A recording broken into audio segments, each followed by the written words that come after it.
তো বন্ধুরা আজকের দেখাবো যারা সিভিক ভলেন্টিয়ার্সের কাজ করছেন তাদেরকে কিন্তু একটা ফর্ম ফিল আপ করে থানাতে জমা করতে হবে। প্রত্যেকটি থানাতে যে থানার অন্তরে তিনি কাজ করেন বা যে থানার অন্তর্গত তিনি কাজ করেন তার কিন্তু সে থানাতে একটা ফর্ম জমা করতে হবে এবং সে ফর্মটি নিয়ে ডিপার্টমেন্ট এক্সেল আকারে রেখে দেবে। কারণ এই ফর্মটি ফিল আপ করার প্রথম কারণ যে যারা সিভিক থেকে কনস্টেবলের যোগ্য বলে মনে হবেন তারা কিন্তু এই ফর্মের মাধ্যমে সিলেক্ট হবেন। তো সেই ফর্মটি কিভাবে পাবেন এবং কিভাবে ফর্মটি ফিল আপ করবেন সে বিষয় নিয়ে আলোচনা করব।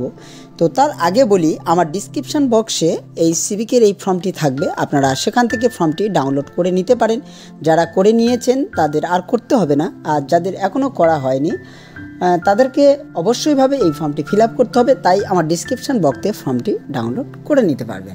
তো ফর্মটি কিভাবে ফিল আপ করবেন বা কোন কোন ডকুমেন্টস আপনাদের এর সঙ্গে দিতে হবে সে বিষয়ে আলোচনা করব। তো বন্ধুরা প্রত্যেককেই বলি এর সঙ্গে কোনো ডকুমেন্টস আপনাকে দিতে হবে না। বন্ধুরা ডকুমেন্টসগুলো আপনারা দেবেন না, কিন্তু ডকুমেন্টস ধরে ধরে আপনাদের কিন্তু এই ফর্মটি ফিল আপ করতে হবে। তো অ্যাট ফার্স্ট যেটি থাকছেন আমাদের এখানে সেটি হচ্ছে যে ইনিশিয়াল নেম, অর্থাৎ মিস্টার, মিসেস, শ্রী, শ্রীমতী। আপনি যদি পুরুষ হন তাহলে মিস্টার, এবং আপনি যদি বিবাহিত হন তাহলে এমএসটি, বা আপনি যে ক্যাটাগরির আপনার কিন্তু ইনিশিয়াল নেমটি সেটা বসাতে হবে। তারপরে আপনার ফার্স্ট নেম, ফার্স্ট নেমটা আপনি এখানে বসালেন। আপনার যদি মিডিল নেম থেকে থাকে, অর্থাৎ আপনি যদি মনে করছেন যে বিপিন চন্দ্র, তো এই চন্দ্রটা আপনার মিডিল নেম, এবং লাস্ট নেম যে টাইটেল বা সার নেম পদবিটা সেটা এখানে বসাবেন।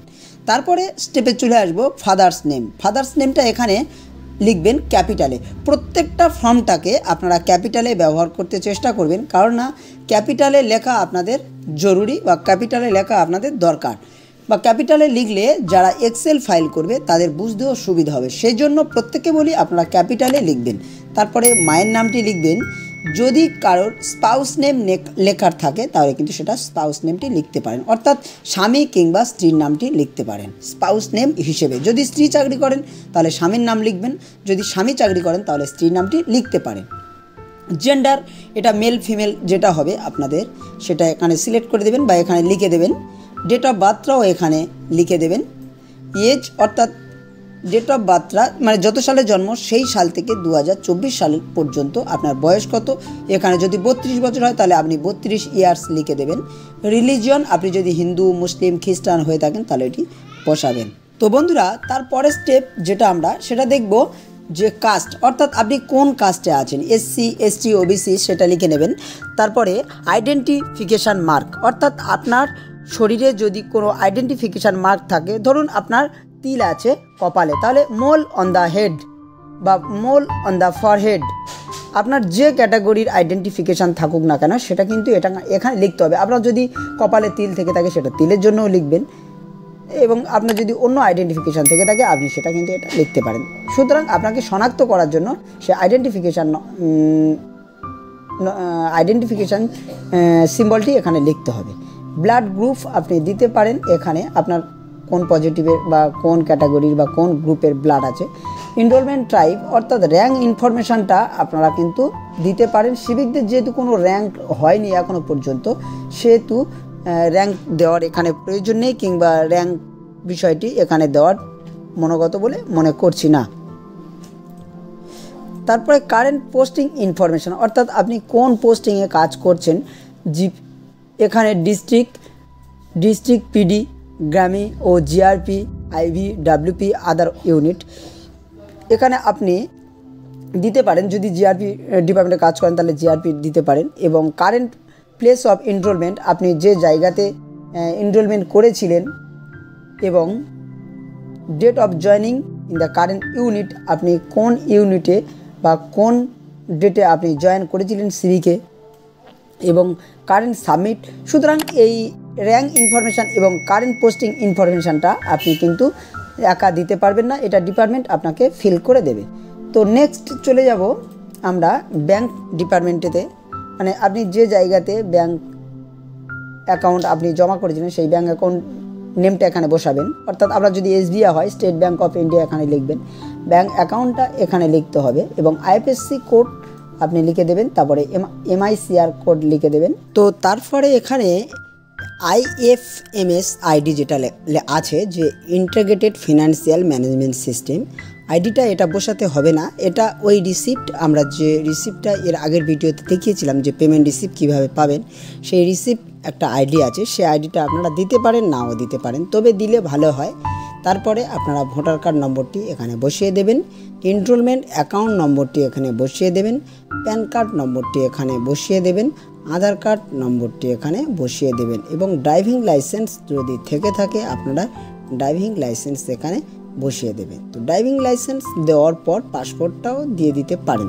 দেওয়ার পর আপনারা নেক্সট যেটা আছে, যে ফর্মটা আছে, সে ফর্মে চলে যাবে। আবার এই একটা ফর্ম আছে যেটা 34 নম্বর সিরিয়াল থেকে শুরু, এটা আছে মেডিকেল ইন্স্যুরেন্স আপনার আছে কিনা। যদি আপনার থেকে থাকে আপনারা ইয়েস অর নো করবে, কারণ মেডিকেল ইন্স্যুরেন্সের কিছু তো বসাতে পারবেন না, সেহেতু এটা ইয়েস করে দিতে পারেন।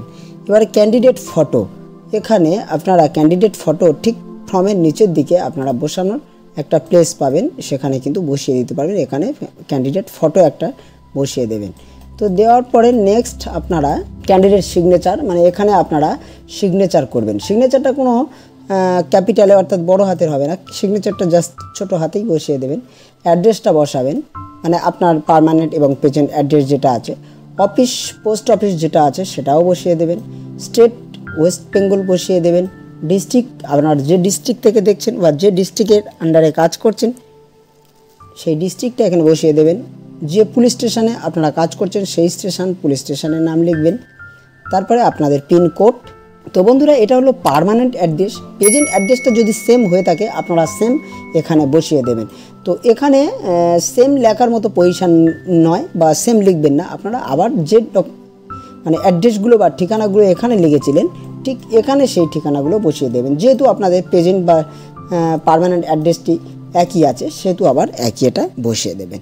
দেওয়ার পরে তারপরে আমরা কন্ট্যাক্ট ইনফরমেশানে চলে যাব। তো কন্ট্যাক্ট ইনফরমেশানে গেলে আপনারা দেখতে পাবেন আপনাদের মোবাইল নম্বর, যদি দ্বিতীয় কোনো মোবাইল নম্বর দিতে ইচ্ছা মনে করেন তাহলে দিতে পারেন দ্বিতীয় মোবাইল নম্বর। তারপরে আপনাদের ইমেল আইডিটা আপনারা এখানে বসিয়ে দেবেন, এবং এমার্জেন্সি কন্ট্যাক্ট হিসেবে আপনারা আরেকটাও মোবাইল নম্বর দিতে পারেন। তো বন্ধুরা, এগুলো দেওয়ার পরে জাস্ট আমরা চলে যাব এডুকেশান কোয়ালিফিকেশানের। তো এডুকেশান কোয়ালিফিকেশান এখানে দেওয়া আছে এক্সামিনেশান পাস, 8 পাস, মাধ্যমিক pass, HS, BA, graduation honours বা জেনারেল, BCom জেনারেল অনার্স এবং BSc জেনারেল অনার্স। তো এখান থেকে আপনারা যে কোয়ালিফিকেশান আছেন সেই কোয়ালিফিকেশান এখানে বসিয়ে দেবেন। অর্থাৎ আপনি যদি মাধ্যমিক পাস হন তাহলে মাধ্যমিক বসাবেন, আপনি যদি HS পাস হন তাহলে HS বসাবেন। তো HS বসানোর পর আপনার পাসিং ইয়ার, কত সালে আপনারা পাস করেছিলেন, তো এখানে সেই পাসিং ইয়ারটা বসিয়ে দেবেন। কত পার্সেন্ট নম্বর পেয়েছেন আপনারা, অর্থাৎ আপনি যদি 400 পেয়ে থাকেন মাধ্যমিকে, তাহলে 400 ভাজিতক 7 কত পার্সেন্ট হয় সেই পার্সেন্টটা এখানে বসাবেন। ডিভিশন বা গ্রেডেশন, আপনারা যদি ডিভিশন হন তাহলে ফার্স্ট ডিভিশন, সেকেন্ড ডিভিশন লিখবেন। আপনারা যদি গ্রেডেশনে হন তাহলে এটা A গ্রেড কি B+ গ্রেড সেটা এখানে বসিয়ে দেবেন। তারপরে সাবজেক্ট, মানে কোন কোন সাবজেক্টে আপনি ছিলেন। আপনি যদি অনার্স হন তাহলে এখানে আপনার অ্যাট ফার্স্ট BA অনার্স কিংবা BCom অনার্স করতে হচ্ছে, সেহেতু এখান থেকে একটা অনার্স সাবজেক্টটি বসিয়ে দেবেন। আর যদি HS হয় তাহলে আপনার HS কোন কোন সাবজেক্ট ছিল সেটা এখানে বসাবেন। তো HS সাবজেক্টটি এখানে বসিয়ে দেওয়ার পর এবারে চলে আসবো পার্সোনাল স্কিল। যদি আপনার কোনো এক্সট্রা স্কিল থেকে থাকে, সেটা অনেকের থেকে থাকে driving, carpentry, electrician, welder, computer, plumbing, mason এবং আদার স্কিল। এখানকার মধ্যে যে স্কিলগুলো আপনার থেকে থাকবে আপনি সেটা কিন্তু এখানে লিখে দিতে পারেন। এবারে সকলের শেষ যেটা আছে এক্সট্রা ক্যারিকুলাম অ্যাক্টিভিটিস, অর্থাৎ আপনাদের এক্সট্রা কোনো যদি সার্টিফিকেট করা থাকে, অনেকের NCC করা থাকে, অনেকের স্পোর্টসও করা থাকে। তো যাদের NCC করা থাকবে তারা NCCটি এখানে বসিয়ে দেবেন, যাদের স্পোর্টসের সার্টিফিকেট আছে তারা স্পোর্টস এখানে লিখে দেবেন। দেওয়ার পর জাস্ট ক্যান্ডিডেটের সিগনেচার এখানে করবেন, ক্যান্ডিডেটের সিগনেচারটি এখানে করে দেবেন এবং ক্যান্ডিডেটের একটা ফটো এখানে বসিয়ে দেবেন। দেওয়ার পর ফর্মটা আপনারা থানাতে জমা করবেন।